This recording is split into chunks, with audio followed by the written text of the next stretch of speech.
Welcome to this Executive Explainer. Today, we're taking a really hard look at a massive, incredibly high-stakes issue, stabilizing our trillion-dollar healthcare system. If you're a fiscal leader, a policymaker, or honestly, just someone fascinated by how huge systems operate and, sometimes fail completely, you are definitely in the right place. We're going to examine a staggering leak in Medicare and Medicaid spending, and more importantly, we're going to lay out a concrete, actionable blueprint to finally fix it. Here's a quick look at our roadmap for today. First, the billion-dollar leak. Then, anatomy of system failure. After that, the ROI of prevention, followed by proactive architecture, the 36-month transition, and finally, the fiscal mandate. Let's get right into it. Section 1. The billion-dollar leak. Understanding the scale of loss. Okay, let's dive into this. $100 billion. In massive public systems like Medicare and Medicaid, even the tiniest margins of error compound into just staggering realities. I mean, think about it. A mere 1% error rate in these systems equates to roughly $10 billion. That's the entire annual budget of a mid-sized state. And from 2012 to 2022, annual improper payments persistently hovered somewhere between $70 and $100 billion. This isn't just some weird anomaly. It's practically a normalized state of instability. But to actually solve this, we've got to define what is literally leaking out of the system. Improper payments generally fall into three buckets. First, you've got fraud. This is your intentional deception, like billing for a patient who is literally never even seen. Second is abuse, which is more like bending the rules or excessive billing that pushes past accepted guidelines. And third, we have unintentional error. This involves absolutely no malicious intent whatsoever. It's like, accidentally entering the wrong code from a master list of over 70,000 possibilities. The really crucial takeaway here is that the vast majority of these financial losses, they're not criminal. They just stem from massive system complexity. And that brings us to a foundational principle from the quality science pioneer W. Edwards Deming. He said, "A bad system will beat a good person every time." If we're only out here focusing on individual misconduct or criminal fraud, we are completely missing the bigger picture. When you have billions of dollars repeatedly leaking out year after year, you're looking at a structural design flaw, not an individual moral failure. Section 2. Anatomy of system failure, from reactive to proactive. Right now, our current oversight model relies super heavily on this pay-and-chase dynamic. It's purely reactive enforcement. The system pays the claim quickly, and then months or sometimes literally years later, they conduct an audit to try and claw that money back. It is incredibly inefficient. What we actually need is proactive inspection through prepayment controls.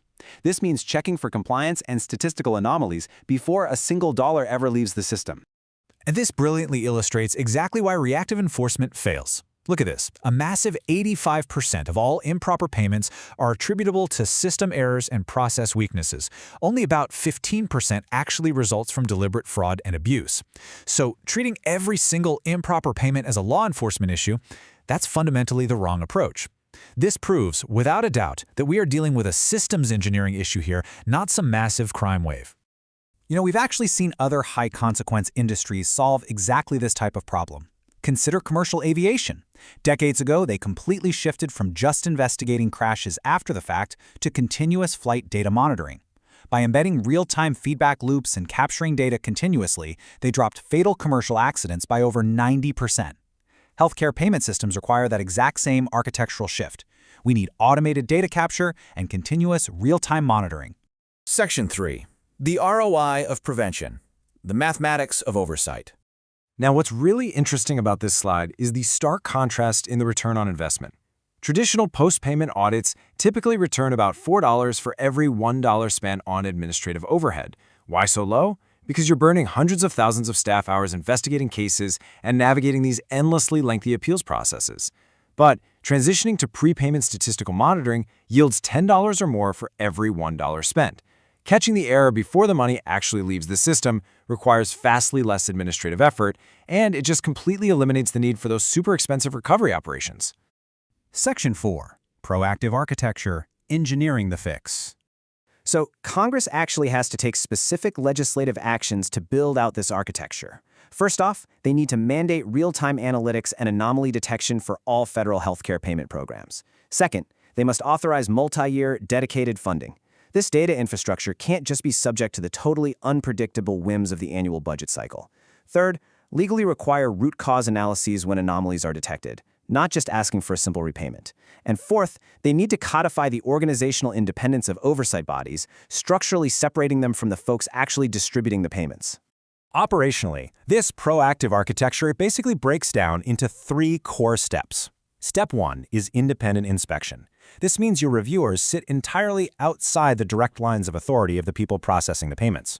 Step 2 is prepayment statistical control. Think of this as the engine of the whole thing.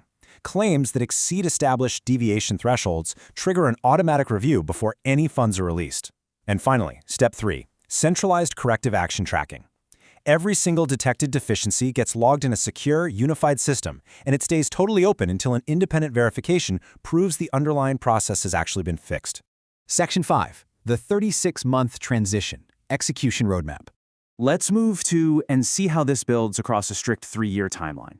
Months 1 through 6 are dedicated entirely to the diagnostic and legislative foundation.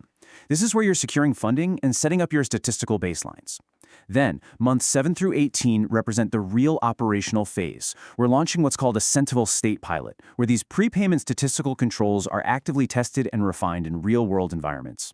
And finally, months 24 through 36 are for national scaling, rolling out the fully validated system across every jurisdiction. Now, this whole timeline only works if all the stakeholders clearly understand their specific roles. Federal agencies like CMS, they've got to fund the infrastructure and establish the national minimum standards. State agencies are out there on the front lines executing the pilot operations and handling data sharing. Providers, so your hospitals and clinics, need to adapt their workflows to handle real-time compliance and feedback. And of course, Congress must step up and enact the legislation to create a healthcare integrity board to oversee and enforce these massive structural changes independently. Section 6, fiscal mandate, the executive summary. So, the crucial point is this. We are dealing with a normalized state of instability that's costing taxpayers upwards of $100 billion every single year. But remember, this isn't a crime wave. It is a highly solvable systems engineering problem.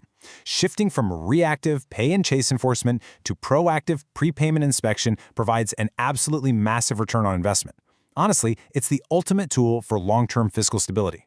The evidence is absolutely clear. The technology is already here. The entire blueprint is fully mapped out across a totally doable 36-month timeline. The only remaining variable right now is leadership. So I'm going to leave you with this final, provocative thought to consider. Will you continue to fund the leak, or will you build the architecture to finally close it? Thank you so much for joining me for this explainer.